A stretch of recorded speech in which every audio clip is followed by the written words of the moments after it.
Hi, I'm Jeff Ranke, Editorial Director of Manufacturing.net and Manufacturing Business Technology. Welcome to Security Breach. One of the goals of this show is to help you better understand all the threats facing your OT assets, your data, and your people. In order to do that, we work to identify individuals with a feel and in-depth understanding of these threats and the evolving network of threat actors.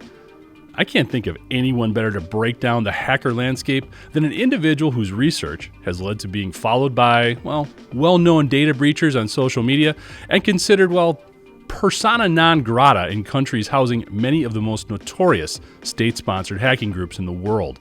It's my pleasure to welcome Jeremiah Fowler back to Security Breach. You might remember that we originally spoke to him regarding a huge ERP data vulnerability last summer. Jeremiah, thanks so much for joining us today, and welcome to Security Breach. Jeremiah, thanks so much for coming back to Security Breach, man. Great to see you. Yeah, you as well. Happy to be back. Always Excellent. a pleasure. So just to reorient our audience a little bit, I know last time you were on, you described your job as big boy treasure hunting with purpose. I understand you've got a little bit more of a formal role now, but maybe you can talk to the audience again about your background a little bit and what you're up to now. Yeah, so I am a cybersecurity researcher. I'm the one that's looking for exposed data and trying to notify companies and organizations that may have a data breach. My big goal is privacy, consumer privacy, individual privacy, and data protection. So I've been doing that for around 11, almost 12 years. And recently I took a position with anti-siphon training. That's Black Hills InfoSec. And, the cool thing about that from my perspective is these are the actual practitioners, who have been in the trenches fighting. And another thing about education is instead of outsourcing that to a vendor, you keep that knowledge in-house where it can best be used for your internal networks or security systems. No, very cool. And we were talking a little bit before we got started here about one of the more recent things that you've been working on. Talk to us about this IoT intrusion that you discovered here and some of the different elements to it. It's pretty incredible. So I was looking through Elastic indices. So that's really good system for storing logs and large amounts of data. And I found a database that basically had almost 3 billion records. And I started looking through them. And normally what I do is I look for certain keywords like Gmail accounts, password, encryption keys, things like that. Well, this ended up being a Chinese agricultural light manufacturer, and they sell these lights all around the world. Their biggest target market is the marijuana industry, Sure. according to their social media. Um, and I saw the IoT device connects to the Wi-Fi. And then your phone app, you can turn the lights on or off remotely. Now, what happens was that IoT device captured the Wi-Fi name, the password, the IP addresses, security keys, everything basically you need to start a botnet or do some really malicious stuff on those networks. Yeah. It really was a huge wake-up call, and I reported it to the company. The company just basically was like, "Oh no, we didn't know." Like Yeah. we make lights, not software, and Yeah. but it's a wake-up call for even, people in the industry that you cover. IoT devices are extremely dangerous because a lot of times they're not made to have like ongoing lifetime security updates, whatever firmware they're using. So they can really be a giant gaping hole into your network. Yeah. Absolutely. Well, no, that's interesting because last time we didn't talk a lot about secure by design or embedded security dynamics, but that's becoming a bigger and bigger issue because, in this instance, they're a lighting manufacturer, not a software developer.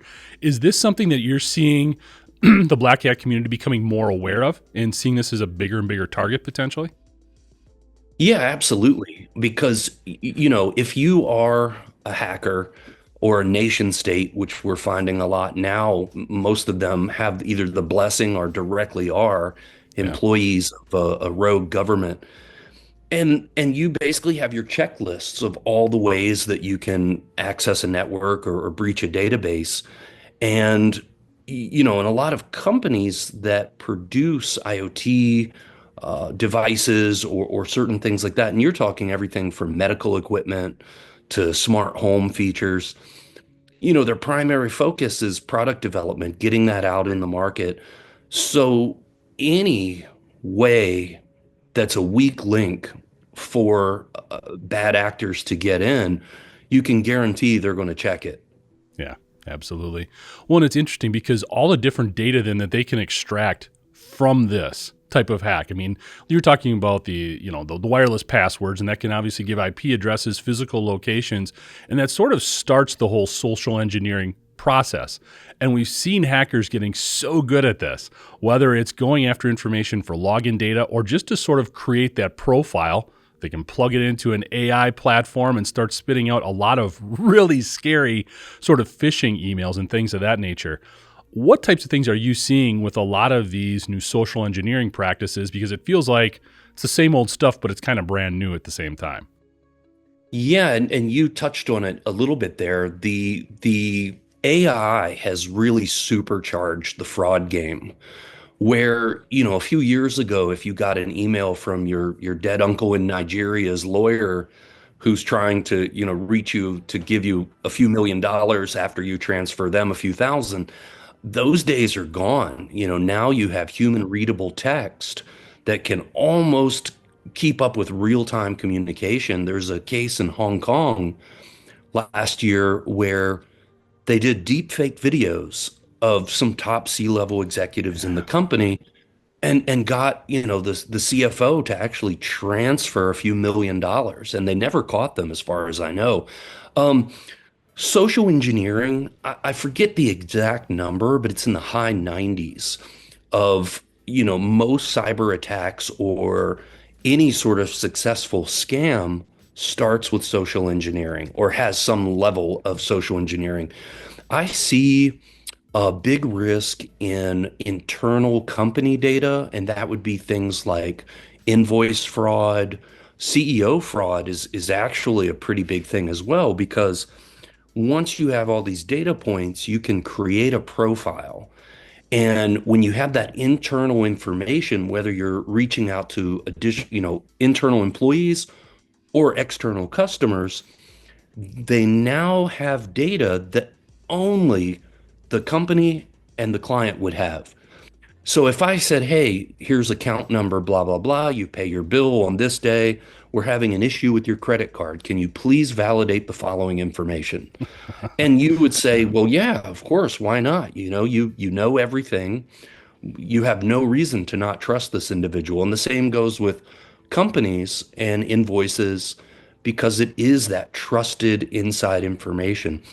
So just to finish that thought, never never provide any information unsolicited or from an account that is not an official email address or an official phone number.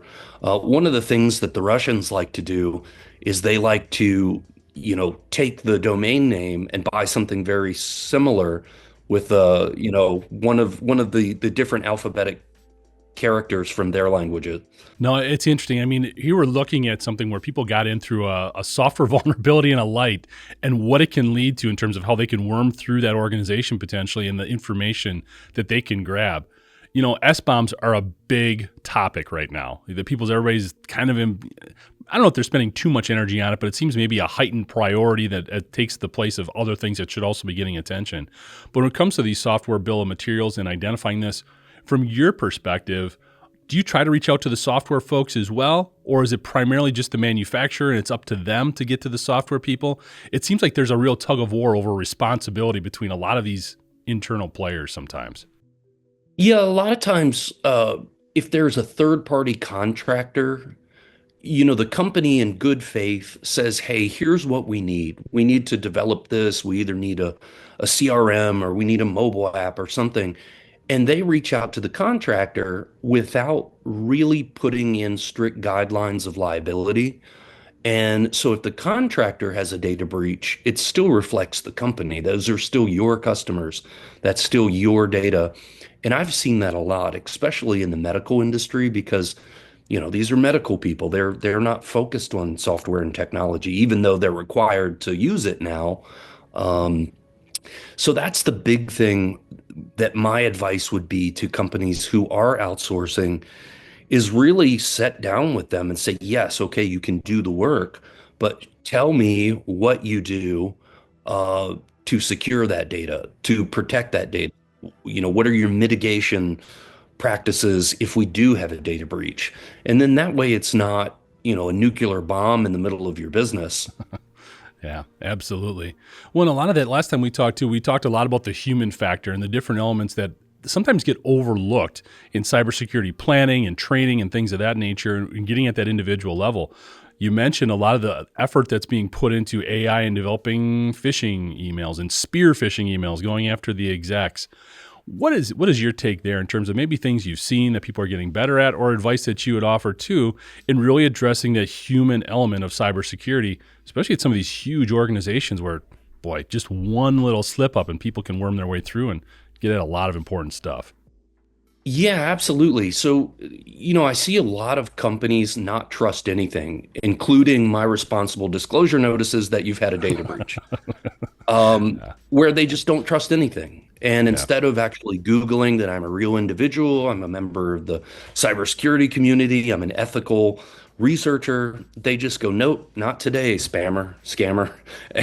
And I've seen that. And when you have a data incident, every minute, every hour, it could mean the difference between a catastrophic breach where that information is downloaded or extracted and dumped onto the dark web, or acting fast, closing it down quickly. Um, I would say the biggest thing, companies also do not have the internal culture to be able to kick something suspicious up the chain of command. And they'll either outsource all of their security or they'll have a little understaffed team that really doesn't have the resources to deal with all of this. And it's at the company's own peril that they do this. And I always call it the C-level ivory tower, because it's impossible to reach the right person only because they don't want to get, all of the sales contacts or marketing outreach.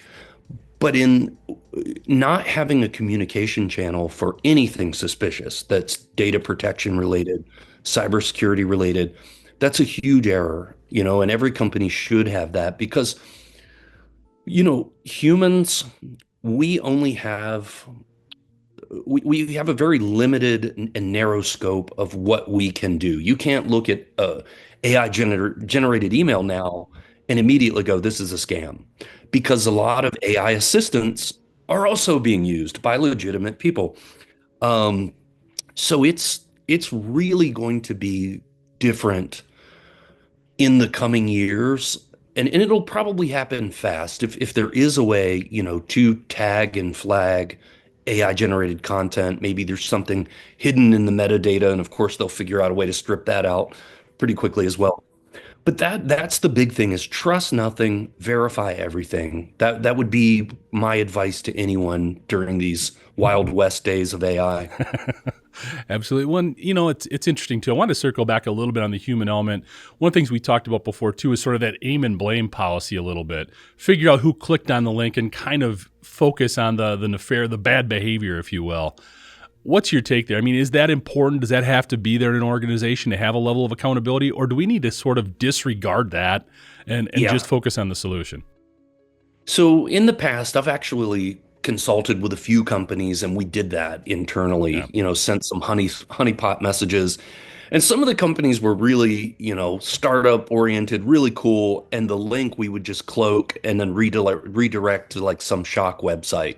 Not going to mention what they were, but whenever you heard someone in the office scream, you knew that they clicked it. Yeah. And we made it fun. And when we made it fun, that changed everything, because then it wasn't this name and shame, aspect, because just humiliating someone and embarrassing them, it really doesn't change that internal culture of if you see something, say something, bring it to attention, because a lot of people just don't want heat, so it's like, Yeah. no, it's all nothing. And that's the wrong approach as well, because when you realize that every single person inside your team is a protector of data, then it changes everything. Everything from your HR person to anyone that has access to any sort of data. That's the person that should be able to, protect that data, or at least feel responsible that they're part of a team that can do that. Absolutely. So, digging into a little bit of the work that you've done currently and sort of in the past, during when I introduced you for the episode, we talked about, without mentioning names, there's definitely some interest, some groups that you've gotten their attention, whether that's good or bad. There's maybe some countries that know your name for different reasons because of the research you've done. What are some of the things that you're seeing when it comes to some of these state-sponsored, they call themselves hacktivists, they're hackers, that the cloak has been lifted a little bit there. We've seen recent stuff in Iran with the cyber avengers. We know there's a ton of stuff going on in Ukraine and Russia. What are some of the things you're seeing that are kind of on the global level right now? I don't spend a lot of attention on that, just because, one, I don't want to get on the radar. I don't, I want to be diplomatic and neutral. And I'll just recap. So when I lived in Ukraine for 11, 12 years, I left during the invasion, and Anonymous had announced that there was going to be a cyber war against Russia. And many major news outlets covered that, but no one had evidence or any proof. So I researched Russian databases to see what was actually going on. And out of 100 databases, 98 of them had basically been wiped out. File names changed to Putin Wow. Huilo, Putin stop this war, glory to Ukraine, Slava Ukraini. Um, and so I provided evidence, and it got picked up, by every major news outlet. And I was like, wow, this is really cool. And a couple of the journalists tried to get me to say bad stuff about Anonymous. And I'm like, very capable group. Not, no, they've Yeah. fulfilled their claims. Yeah. And and then I see on Twitter, Anonymous has followed you. And I was only one of about 200 people that Anonymous follows. And I was like, oh no, this is how it ends. So, but luckily I kind of close my peripheral vision to hacktivism, because when we cheer the good work they're doing today, it could be your company, your bank, your country, or anything that falls into the targets down the road. So I stay pretty far away from that. But Anonymous is this organized, disorganized collective. Hmm. Anyone who has a cause can jump in, jump out anytime, where it's very different with the Russians and their disinformation campaign. I studied a little bit of it, but the thing is, Russia even had a bot network that was using ChatGPT, and they didn't make their payment. And you could ask Joe, Patriot, Montana, you could ask him how to make pancakes, and ChatGPT would kick back. And of course, the Yeah. programming said, I am an American patriot, I am pro-Russian, I am pro-presidential candidate, or Yeah. anything. And they had given these parameters, but you could break it and get it to tell you Wow. how to make pancakes, or, other things. So Russia is doing this on a constant basis. And, misinformation and propaganda has been a staple, since the dark days of the Soviet Union. Nothing's Yeah. changed but the name. And unfortunately, they're just creating chaos. They're sowing chaos. I don't see them, North Korea just today had like the single largest cryptocurrency theft in Yeah. history. I did see So that. you Yeah. do have these nation states, and our sanctions mechanisms, they're just not strong enough to really stop these guys. But I don't know what it's going to take. But they definitely are a threat. Right now, they're focused on disinformation, money, and just chaos. Yeah. Well, the disinformation is obviously alarming and important to take note of. But I think one of the things too that we're really sensitive to in the industrial sector is how they're using a lot of this technology or in their reach and their resources especially to get into critical infrastructure. The cyber Avengers have done that a couple of different ways. We recently had an episode talking about how they were sort of foiled before they could really launch a lot of this malware that potentially could have really got into water treatment facilities and other sort of utilities and things of that nature. Once you get in there, you get into the ICS, then you're getting into manufacturing and production on a much larger level. So I think it's important that we're constantly talking about this because the takeaways are so important.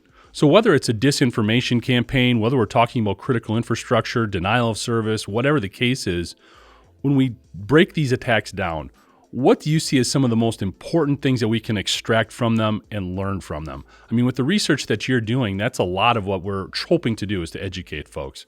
What's some of the bigger takeaways that we're getting right now? Well, I would say, they are after data. They're after information. They're after intellectual property. So knowing what they're after, a lot of this stuff should be encrypted. It shouldn't. I always say with medical records, and even, medical records stick with you forever. The same with intellectual property, and manufacturing is, it's critical industry in the aspect that we depend on it. Jobs depend on it. Um, Give data that is not in active use a lifespan.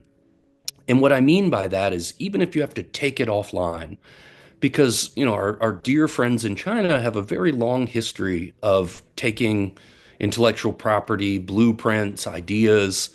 There may or may not have been a Lockheed Martin plane that was copied a few years ago. Yeah. So we know what they're after, and knowing what they're after, don't leave that setting around.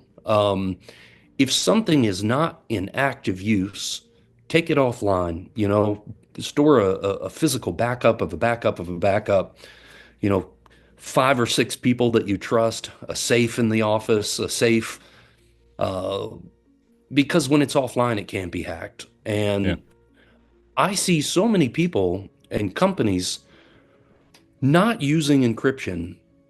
And yes, it does create a huge hurdle for coding and development to be able to handle wherever that data is stored in a cloud repository or wherever, to decrypt it from there, deliver it to the end user, then re-encrypt it, and then send it back. It creates a huge burden, but that's what we're going to have to do, to really secure data. Yeah, absolutely. And I mean, we talked about this, and we talked about this a lot on this show in terms of segmentation strategies, but also implementing that sort of cyber physical element to your platforms or to your approaches. I mean, it's a surefire way to really protect a lot of this important IP and even personal data on some levels as well. So, absolutely, makes sense.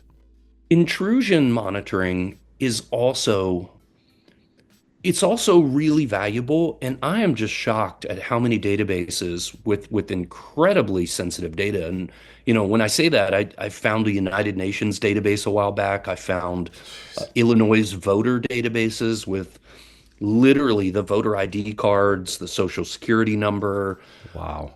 CSV spreadsheets of how they voted, where they are, everything in between. So with intrusion monitoring, the I've been in databases that absolutely should have had it. Like within 5 minutes of someone in Germany or someone from outside of your region, outside of your internal network, only a very small number of times has a database actually went dark and blocked me out within the first hour. Wow. And that's, I would say, a clear indication to me that they're just not being used or not being used enough. Yeah. Interesting. Well, it kind of leads into a conversation about tools as well. I mean, one of the things that you mentioned last time was not putting all your eggs in one basket, so to speak, because there's a lot of different options out there.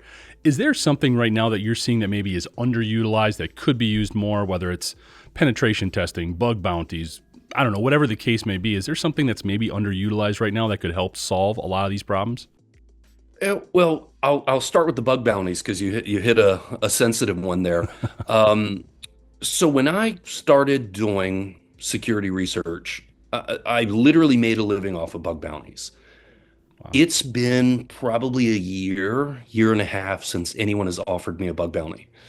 Um, and I just found a very big hospital network, and I went to their report a bug or report a breach, and in very big letters it says, "We do not pay a bug bounty. We do not pay anything. Thank you for your day, and also sign our NDA when you report a feature." And that's a huge mistake because, not for me. I've got other stuff going on. I'm working with anti-siphon training. Yeah. Um, but to get some of the brightest and the best researchers interested in helping companies secure their own data, there has to be a value on that. And if you look at the cost of a breach, the loss of reputation, the loss of customers' trust, and then any regulatory penalties, if you compare that to just a bug bounty, that's a no-brainer. But companies are not doing it. And well, there still are, some of the third-party bug bounty, basically portals. And same thing, everything's out of scope. They're paying so little that you're just not going to get the best and the brightest in there looking for critical vulnerabilities and bugs. With penetration tests, it's absolutely a necessity. Now, another thing, if your budget permits, use multiple vendors because there is no standard. And what one vendor does is not the same as what another vendor will do. And so, where one may automate everything and then just give you this giant report of false positives to just say, "Hey, look, we're doing our job. We're earning our high fees." Um, that is very important because at least the any good vendor is going to really dig in there, really try to find a bug, not just give you something. And firewall firewall protection is the most basic, and I see it all the time where the firewall's not up, outside access can come in. See it all the time, like way too much. Yeah, I think people have put in, like you said, it's such a basic tool that people feel all the other advanced stuff they have is in place. It's not necessary. Maybe it's a budget item that's easy to cut. But yeah, kind of a head scratcher in terms of why you wouldn't just have that simplest thing in place. Yeah, Um, absolutely. Makes yeah. no sense. You touched on this a little bit, but whenever we talk about data and especially in the industrial sector, it takes me to the cloud because companies I think have become really dependent on the use of cloud networking and data storage, which makes a ton of sense. But I think there's sometimes a misunderstanding of where the security responsibilities lie. They feel like I'm working with whomever in the cloud, whether it's Amazon or Microsoft or whomever, they've got me secure. Not always appreciating that that runs both ways. What are some things that you've learned there in helping secure the cloud that maybe people are overlooking or should be paying more attention to? Most of the cloud storage providers do have some sort of security, like suite of tools or settings. And many times, and I saw this a lot during COVID. And, we're getting out of the work from home mode, and a lot of people are coming back in the office. But when you have remote employees or contractors or vendors that need outside access, so many times I see human error where instead of opening access for one, they open access for all. And then either forget to close that access or not realize that it's open, and there's your data breach just waiting to be discovered. And keep in mind, me as an ethical researcher, I'm finding some pretty serious stuff. Now, imagine what a small army of state-sponsored hackers are doing and the amount of data that they're extracting. They're training AI on it, they're filtering it for value. Who knows all of the things that they're going to do with it in the future? And that's the real fear. If I'm just one guy with some computer skills and can find this, what are these guys finding? What are these state-sponsored individuals and hacker groups going to do with it? So does this become just more better due diligence in terms of securing the cloud? Is it a lot of the basic stuff we're not doing right now? What are you seeing right now as maybe the missteps? Yeah, absolutely. So, I've heard a few like CTOs when I've reported something and they say, I don't understand. We had, everything set to local only. We had our firewall up and then we did an update and it reset the security settings. And so that's another huge thing to be aware of if you're doing patch management, or you're doing an update of your internal servers or your cloud. And they would never give me the exact specifics of what went wrong, because I'm not a member of their organization, I'm not under NDA, but I've heard that more than once that they did an update and it wiped out or reset whatever security settings they had on their cloud storage. So that would be my advice is to one, set up every possible add-on or basic features that your Azure, your um, Google, your AWS, anything that they offer, take it. And there's a wealth of knowledge to learn how to use those things. There's private contractors or consultants that can come in and help you set that up and say, okay, tell me your business, what you're doing. Okay, you need this, this, and this. And then if there are any updates, make sure that you're monitoring that, make sure that it doesn't take down your firewall and security settings. So once again, proactive and then double check. Absolutely. So, Jeremiah, this has been awesome. A lot of great insight again. Really appreciate it. Last question I got for you here, and I'm always curious, especially when I talk to ethical hackers or folks who are on the good side but dealing with a lot of the bad stuff out there. Why should we feel good at night? What should help us when we put our heads down at night to feel confident that everything's going to be okay? What can help us sleep at night, I guess, with what you're seeing out there right now? It's going to be a long, dark night. No, yeah, I don't know. I think we can only do the best we can do. There are so much of our data is out of our own control and our own protection. So it really is kind of like flying blind at this point and just putting faith in the system, putting faith that things will get better. We've heard GDPR and all of these rules and fines were supposed to change everything and make it better, and companies were going to have to pay and they were going to be liable. And it really didn't change anything. I mean, look at the Equifax breach as, the lawyers got paid and people got a handful of nickels. And so I would say do what you can for yourself and your organization and just make sure that as long as you're following the basics, you have a building block to always do better.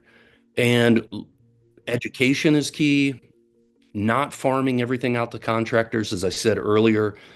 When you educate your internal teams, you keep that knowledge in-house where it can best be used. And that's extremely valuable because you're bettering your people, you're securing your data and your network and really promoting this culture of cybersecurity. And that's the end of my TED Talk. Excellent. Great stuff, Jeremiah. Again, really appreciate the time. If folks want to reach out to you, what's the best place to look you up? You can reach me, jfowler at antisiphonetraining.com. You can follow me on Twitter, even though I don't post very much there since I have, some serious followers. I do post data breaches there when I find them, but yeah, reach out, Excellent. say hello. Always happy to talk, share knowledge, or put you in the right place. Excellent. Thanks again, Jeremiah. I really appreciate the time, man. Cheers. Thank you. Thanks for the time, Jeremiah, and thanks all of you for joining us today. To catch up on past episodes, you can go to manufacturing.net, IEN.com, or mbtmag.com. You can also check Security Breach out wherever you get your podcasts, including Apple, Amazon, and Overcast. And if you have a cybersecurity story or topic that you'd like to have us explore in Security Breach, you can reach me at jeff@IEN.com. For Jeremiah Fowler, I'm Jeff Ranke, and this is Security Breach.